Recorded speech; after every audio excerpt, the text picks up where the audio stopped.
हाँ जी students, next हमें बात करनी थी इन की जो फंक्शन होता है इन लेयर्स का और स्पोरोजेनस टिश्यू का। मैं इसको इरेज कर रही हूँ। देखो, अगर आप एंथर की स्ट्रक्चर देखो तो स्ट्रक्चर में आप देखोगे कि देखो एपिडर्मिस तो सबसे आउटर मोस्ट लेयर होती है, कॉमन होती है। उसका तो सिर्फ एक बहुत कॉमन सा हमें पता है कि आउटर मोस्ट कवरिंग है, तो उसका जो ऊपर की प्रोटेक्शन है उसमें हेल्प करेगी। अंदर हम अगर आते हैं एपिडर्मिस से तो हमें एंडोथीशियम दिखाई देती है। तो एंडोथीशियम की को देखोगे तो उसकी जो सेल्स हैं वो आपको थोड़ी सी लार्ज मिलेंगी। क्यों? क्योंकि उसमें क्या भरा हुआ होता है, फाइब्रस। इसलिए इसको हम लोग फाइबर लेयर भी बोल देते हैं। फाइब्रस थिकनिंग भरी हुई होती है, मतलब थोड़ा सा थिक होता है because of the presence of fibre, इसलिए हम इसको फाइब्रस सेल भी बोल देते हैं। ठीक है, ये प्रोटेक्शन देने का काम करता है। उसके बाद क्या कर जाता है, एंडोथीशियम भी डीजनरेट कर जाता है। देखो, इनका अल्टीमेटली ये जो लेयर है ये डीजनरेट है क्योंकि एक्चुअल में काम हमारा स्पोरोजेनस टिश्यू का है, क्योंकि उसी को बनाना है माइक्रोस्पोर।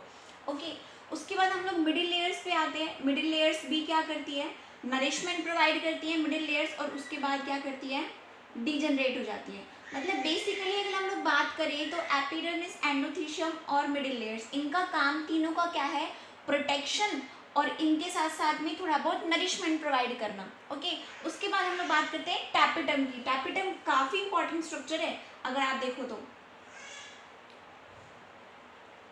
जो टैपिटम है उसकी भी जो सेल्स है वो थोड़ी लार्ज होती है। ओके, इसका काम क्या होता है, बेसिकली इसका काम नरिशमेंट में होता है। दो तरह का होता है ये, अमीबॉइड और सिक्रीटरी। एक चीज मैं यहाँ पे आप लोगों को नोट करवाऊंगी, ध्यान देना कंपटीशन एग्जाम के पॉइंट ऑफ व्यू से, कि जो टैपिटम होता है वो स्ट्रक्चर या तो मल्टीन्यूक्लिएट स्ट्रक्चर होगी, या तो ये मल्टीन्यूक्लिएट बन जाता है, या फिर इसकी कंडीशन पॉलीप्लॉइड की हो जाती है। ध्यान दे रहे हो, मल्टीन्यूक्लिएट मतलब जनरली हमने क्या देखा है कि जो सेल होती है उसके अंदर, एक सेल के अंदर जनरली एक न्यूक्लियस होता है। ठीक है, मतलब यूनिन्यूक्लिएट कंडीशन होती है। तो यूनिन्यूक्लिएट में मतलब अगर एक सेल के अंदर एक न्यूक्लियस है तो जनरली अगर डिप्लॉइड स्टेट की बात करें तो 2n कंडीशन में होता है। ठीक है, अगर मल्टीन्यूक्लिएट कंडीशन है तो बहुत सारे न्यूक्लियस हैं, तो बहुत सारे 2n, तो वो अपने आप ही एक सेल के अंदर 2n यानी कि प्लॉइड ही बहुत सारी होगी। लेकिन अगर एक ही न्यूक्लियस है तो पॉलीप्लॉइडी कंडीशन में क्या होगा, तो 2n से 4n भी हो सकता है, वो 6n भी हो सकता है, 8n भी हो सकता है। ठीक है, तो या तो मल्टीन्यूक्लिएट कंडीशन होगा या फिर पॉलीप्लॉइडी कंडीशन में होगा। क्यों? क्योंकि भाई उसको प्रोटेक्शन तो ठीक है, नरिशमेंट प्रोवाइड करना है ज़्यादा से ज़्यादा, तो उसके ऊपर दारोमदार ज़्यादा है, उसकी रिस्पॉन्सिबिलिटी ज़्यादा है, इसलिए ये कंडीशन होती है। रीज़न इसका ये है मल्टीन्यूक्लिएट या पॉलीप्लॉइडी कंडीशन में होने का। अच्छा, अमीबॉइड का काम क्या क्या करते हैं, देखो अमीबॉइड मतलब अमीबा जैसा। अमीबा का काम क्या होता है, अमीबा के अंदर प्लाज्मोडियम होते हैं, तो वो अपने प्रोटोप्लाज्मिक जो प्लाज्मोडियम है उनको घुसा सकते हैं अंदर। सेम ऐसे ही करता है, बिल्कुल अमीबा जैसा करते हैं, इसलिए इसका नाम है अमीबॉइड टाइप का। कि जो टैपिटम है हमें पता है, जो हमारा जो पोलन सैक है माइक्रोस्पोरेंजिया, बिल्कुल उसके साथ में प्रेजेंट होता है टैपिटम।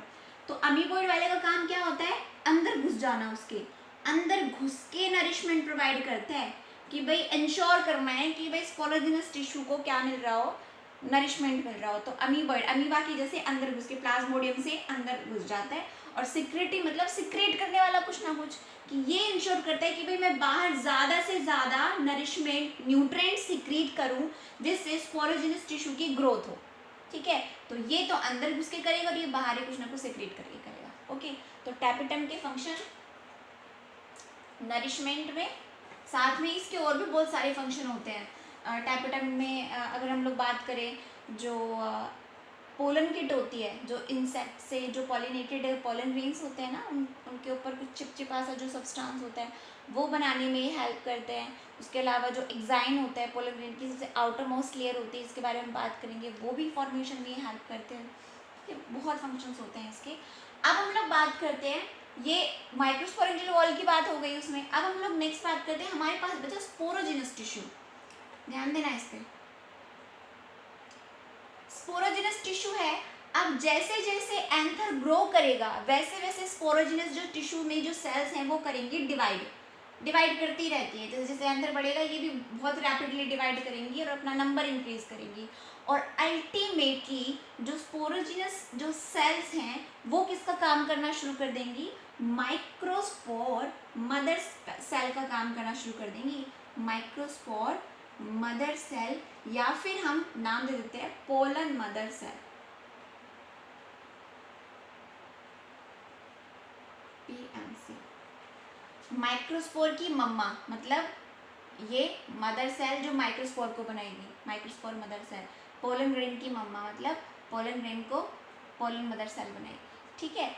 अच्छा, अब हमारी जो ये पोलन मदर सेल होती है ये होती है नेचर में कैसी, डिप्लॉइड 2n कंडीशन में होती है। अब एक चीज और ध्यान देना, देखो स्पोरोजिनस सेल्स है ये इकट्ठी है, अभी एक जगह है, अब इनको डिवीजन करना है, अलग अलग होना है, तो ये जो पोलन मदर सेल है ये आपस में क्या करती हैं, अलग होना शुरू कर देती हैं। कैसे, एक कैलोज की फॉर्मेशन कर देती है। ये कैलोज का काम क्या होता है, इनको आपस में ब्रेक कर देता है, इनके आपस में इकट्ठे नहीं होने देता, अलग अलग सेपरेट कर देता है, ब्रेक कर देता है इनको, ठीक है। कैलोज एक प्लग का काम करता है जो इनको आपस में अलग अलग कर देता है, ठीक है।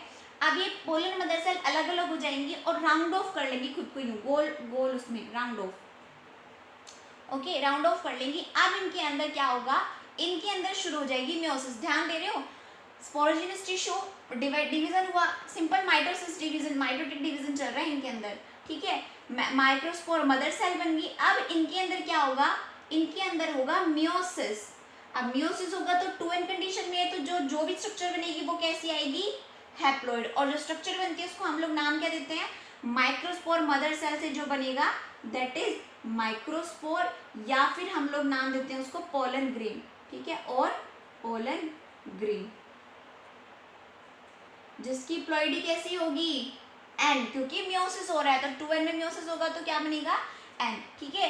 तो एक पोलन मदर सेल के अंदर ये जो सेपरेट हो गई थी क्या बनेगा, 4 पोलन टीट्रेड बनेंगे, 4 पोलन स्प्रेड, मतलब टीट्रेड की फॉर्मेशन होगी इस तरह से।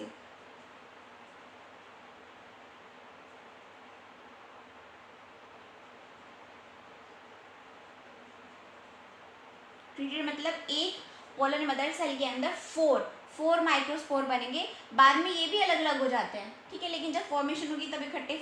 मोस्ट कॉमन टाइप यही है अरेंजमेंट का, जिसको हम लोग आइसोबाइलेटरल बोलते हैं, ठीक है, या फिर टेट्राहेड्रल भी बोल सकते हैं, लेकिन इनकी अरेंजमेंट कुछ भी हो सकती है, मतलब ये अलग अलग भी अरेंज कर सकते हैं। जनरली 4 ही होती है, और ये चारों के चारों फंक्शनल है, बाद में सेपरेट हो जाते हैं।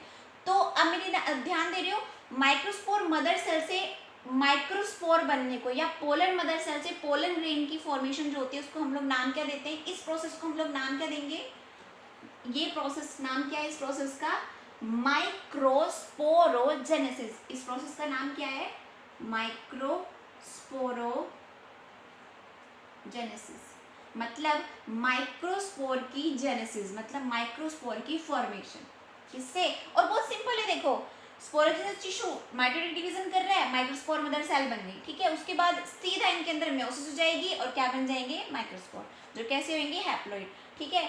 और ये टीट्रेड की फॉर्मेशन में बनेंगे, मतलब एक मदर सेल के अंदर 4 माइक्रोस्पोर और फिर वो अलग अलग हो जाएंगे। जनरली सारे फंक्शनल होते हैं, ठीक है, लेकिन कई कंडीशन में क्या होता है, पोलिस्पोरी बोलते हैं इसको, पोलिस्पोरी, कि अगर एक मदर सेल में 4 से ज्यादा माइक्रोस्पोर बन रहे हैं तो क्या कंडीशन होगी, पोली मतलब मैनी स्पोर्स फॉर्मेशन। जैसे कसकटा के अंदर, यहाँ पे एग्जाम्पल लिख रही हूँ मैं, कसकटा के अंदर पॉलीस्पोरी कंडीशन होती है, कसकटा पॉलीस्पोरी कंडीशन होती है, मतलब 11 माइक्रोस्पोर बनते हैं इसमें लगभग, पॉलीस्पोरी, पॉली मतलब मैनी स्पोर की फॉर्मेशन। तो ये बात क्लियर है। आज का टॉपिक हमारा सिर्फ यही था, कोई प्रॉब्लम हो तो प्लीज़ मुझे बताना।